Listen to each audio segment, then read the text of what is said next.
So this is my evaluation question 2 video, which is what did you learn from your audience feedback? Well, from this video edit, I recognised that it was about a blind detective, and my favourite part of the video was the cutaway where the hands were shaking and the legs were shaking as well. So it kind of suggested it's a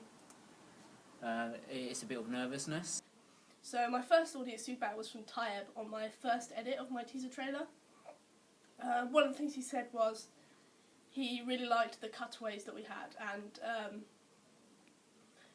basically I put these in the video just so it would interchange between the stop-reverse shot sequence. But it was nice to know that it was actually effective in displaying the fact that the criminal was actually nervous when the detective was interrogating him. The part that could be improved on is the ending, where you've used the glasses to suggest that it's blindness, but the lettering of the font, you could add an effect to it, so it could you could have two words that say blind in the glasses, zoom in and come towards the screen, and then join together to form one word of blind. So it just adds a bit of effect to it. So one of the pointers Tide gave to me about how to improve the first edit of my teaser trailer was to change the titles, specifically the effects on the titles. He said what I could do was change the text, so instead of it pretty much just kind of flies in and flies out, and it doesn't really make for a good transition on screen, doesn't look that effective. He said perhaps I could change the text, the way it comes in, and maybe be more close up on the titles of the eyes. I really liked your titles because when you went in with the sunglasses and then the kind of pop art effect, looked really like Reservoir Dogs. I thought that worked really well. So for my second audience feedback, I had Isabel talk about my second edit of my teaser trailer. Now, one of the things I did change before, after using Type's feedback, was the titles, which she said she really liked after I changed them. And I made it so the colour composition was very blocky red.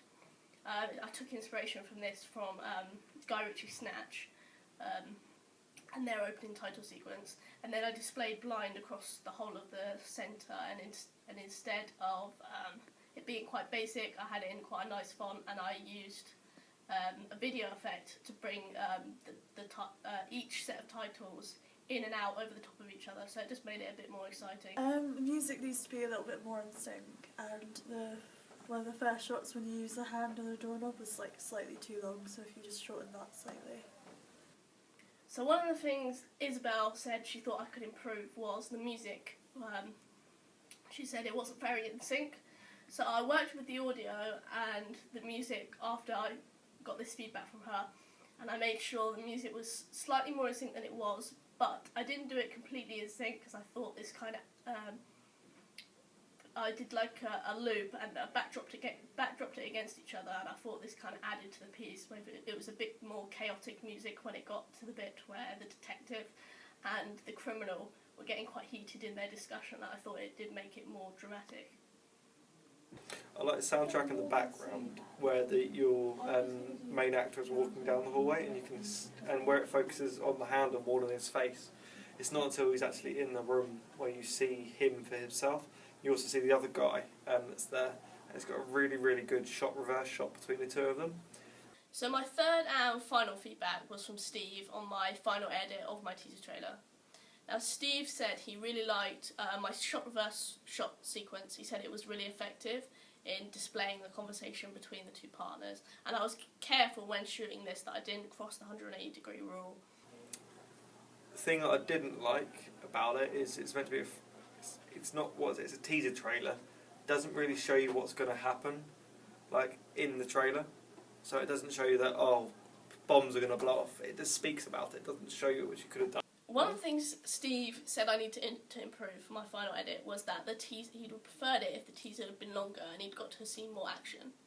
But due to the nature of the shoot, where we kind of was in one location and I couldn't really do anything on our budget that was going to be super dramatic. Like he said, he would have preferred some kind of explosions or something.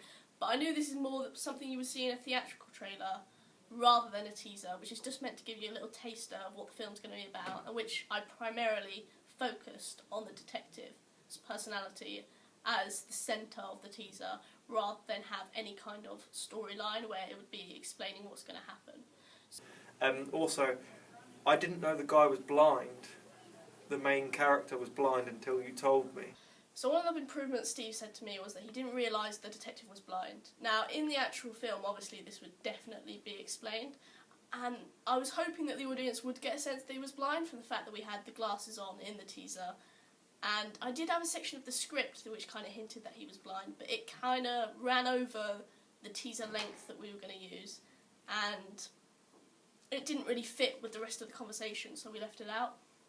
I understand where Steve's coming from, where he wasn't quite sure, and I did also try and do a shot with a blind walking stick, but it definitely didn't look as effective or plausible that it was real, so we left that out. But I'm hoping a general audience will get a sense that he's definitely blind from the glasses that we used.